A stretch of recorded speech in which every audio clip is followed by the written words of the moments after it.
Gerald's Game is the third great Stephen King adaptation we've seen this year. You know, the other two being Mr. Mercedes and It.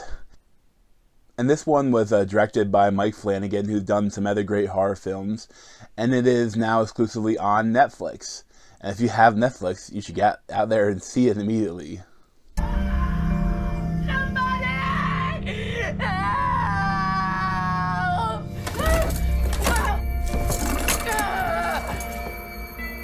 Wake up. Just wake up. It's time to wake up, honey. So Gerald's Game was one of Stephen King's stories that I think a lot of people thought could never be filmed because it's really like a one-room drama almost for some of it, like a thriller. But then there's so many crazy things happen that it was so tough to film. I think Flanagan found the perfect way to do this.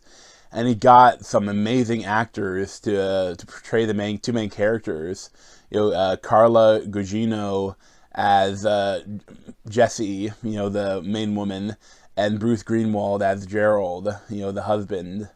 And, you know, they have been married for a long time, and their sex lives have diminished.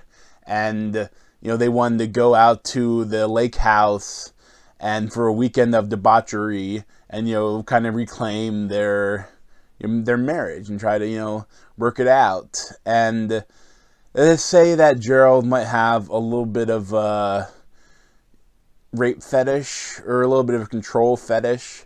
And he brought these heavy-duty handcuffs and handcuffed her to the reinforced bed frame to play with. But then, let's just say, they should have maybe done some safe words because Jessie doesn't really like the handcuffs when the role-playing gets a little too real and because of events maybe happened in their past. And, well, the guy had a heart attack. And now she's locked to the bed and the people won't come for at least a long weekend. And their door is open and there's a stray dog that's out there too. So she's kind of screwed. It's honestly amazing how watchable this movie is when you consider that the event happens right at the beginning. You don't get that much of an introduction to these characters.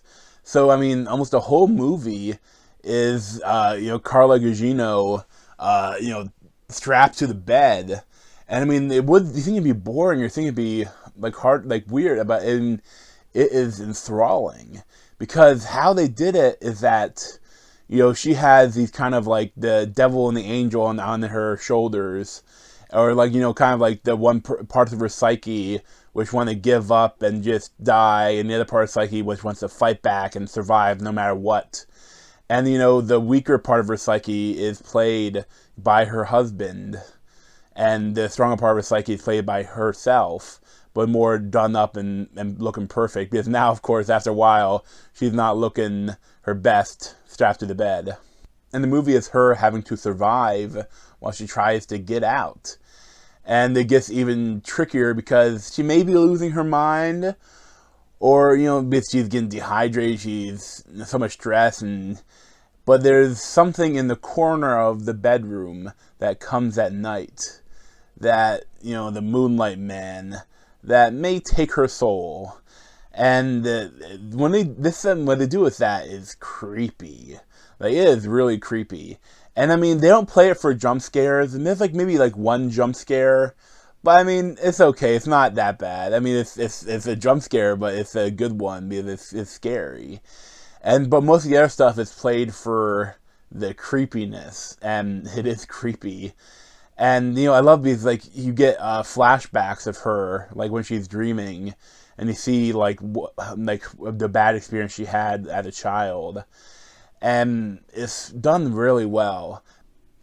And I really like, you know, how she tried to get out of this situation, everything that she did.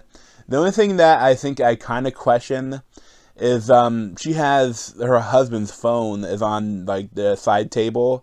And, you know, she can't reach it, but it's an iPhone. And the big thing here is depends on when this movie takes place. Because if it takes place, like, in the present, then that phone would have Siri. And you could say, you know, I'm not sure. I film my reviews with my phone, so I don't know what would happen if I say this.